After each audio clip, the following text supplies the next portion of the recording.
Nassim Taleb categorized assets into three types. First, dividend-yielding securities. Second, precious metals, which are deeply imprinted in the human mind for a long time. Precious metals don't pay dividends, but they've held value for ages, and they have industrial use cases too. Third, fiat money or cash used in everyday transactions. Cash also serves as a store of value, though perhaps not for the distant future. Among these three categories, Bitcoin fits into none of them, and lacks the inherent strength each of the three possesses. Then why do people still buy Bitcoin? It's because they expect its price to keep going up. But here's the issue. I'm sure you're familiar with this. The issue is Bitcoin consumes a massive amount of energy. I'm talking about the mining system. As of the time of filming, 900 Bitcoins are mined each day. To sustain a price of $30,000 per coin, someone has to actually pay $30,000 for each of those 900 new Bitcoins. If you do the math, 900 times $30,000. That's how much money needs to enter the system daily. It adds up to $27 million a day, roughly 30 billion Korean won. That's the net capital inflow Bitcoin needs every single day. Only then can the $30,000 price be sustained. Where does all that money go? When you buy Bitcoin, it pays for electricity. Every time you buy Bitcoin, it's like you're helping to build a Renaissance dam in Ethiopia. I've said that before.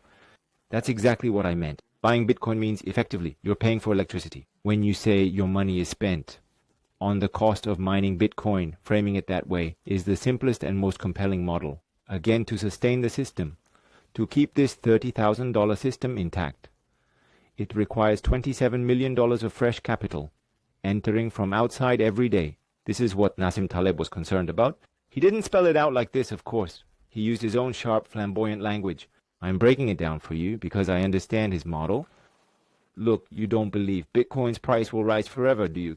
That wouldn't be rational. At some point, there must be a limit. Taleb calls this an absorbing barrier. A moment when prices no longer rise, that point will inevitably come. And at that moment in the future, investors will come to a shared realization. Bitcoin isn't going up anymore, and that awareness becomes collective. Taleb argues, humanity has never before maintained a system for storing value that requires this much ongoing cost. That's his core criticism. Now that you've heard my explanation, you can probably understand why the Ethereum camp would be thrilled with this argument. Ethereum is moving toward a proof-of-stake system, which doesn't require high maintenance costs. And as I mentioned earlier, Ethereum also provides yield or staking rewards. And even if you don't fully agree with Ethereum's advocates, it's true that meaningful transactions are happening on the Ethereum platform, DeFi, NFTs, and possibly much more in the future. So if you read Taleb's paper from the perspective of an Ethereum advocate, it reads like a perfect defense of Ethereum 2.0.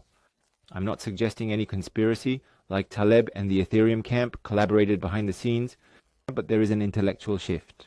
Critics increasingly point to Bitcoin's flaws and turn toward Ethereum as the more viable direction.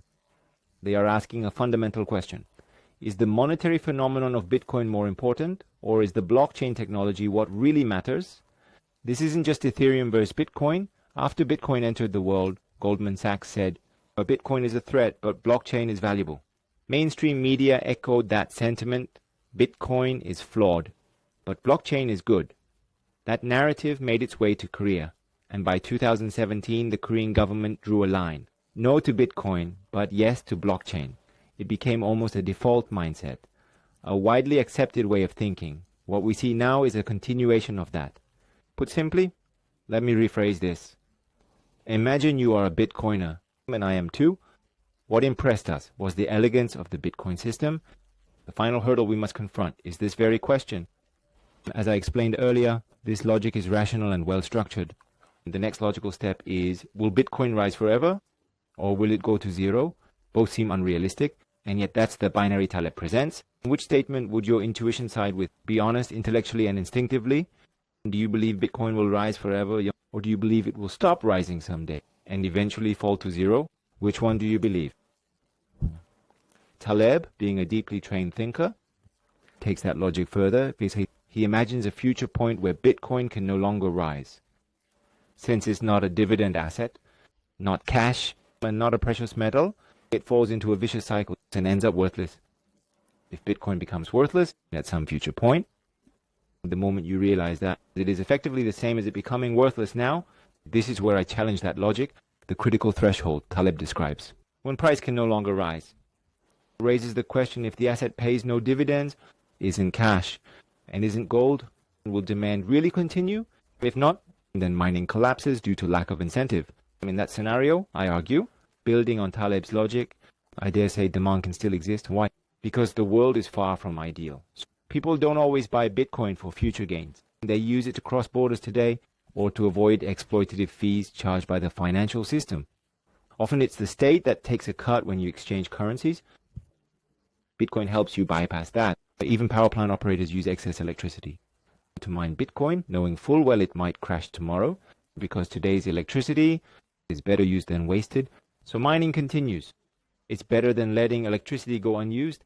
It's because of things like this that the price doesn't collapse. Mining stays alive thanks to these things. So tell me, who's really the dreamer here? The one who believes Bitcoin will rise forever? At first glance, for sure, sounds like a dreamer. The person who says it will go to zero, that person may seem like a realist.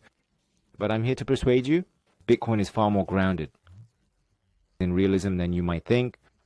Reality is messy. It rarely aligns with ideals. Wars happen, always have. And in any country, a reckless government can print money like mad, impoverishing its citizens overnight. Yes, these things happen repeatedly. But Bitcoin isn't bound to any single nation. It's accessible anywhere on Earth. It's liquid and cash convertible. A global lifeline, I would say. Previously, I compared Bitcoin to currencies and said even Bitcoin wouldn't hold up in war or natural disaster. In those moments, water matters more. Clean water or rice becomes the true currency, but that assumes a completely closed society. Thankfully, that's not how the world usually works. One region may fall into disaster, but others remain stable. What people in those disaster zones need is a connection to the functioning parts of the world. That line of connection, Jamal, call it what you like.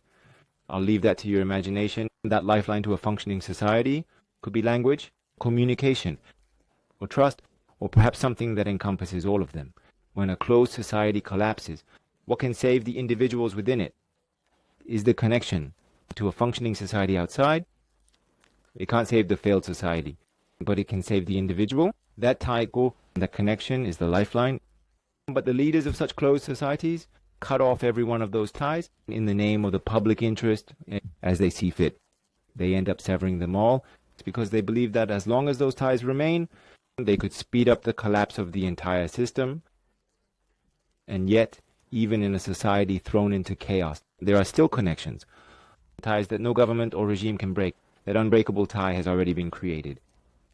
And I believe that tie is Bitcoin.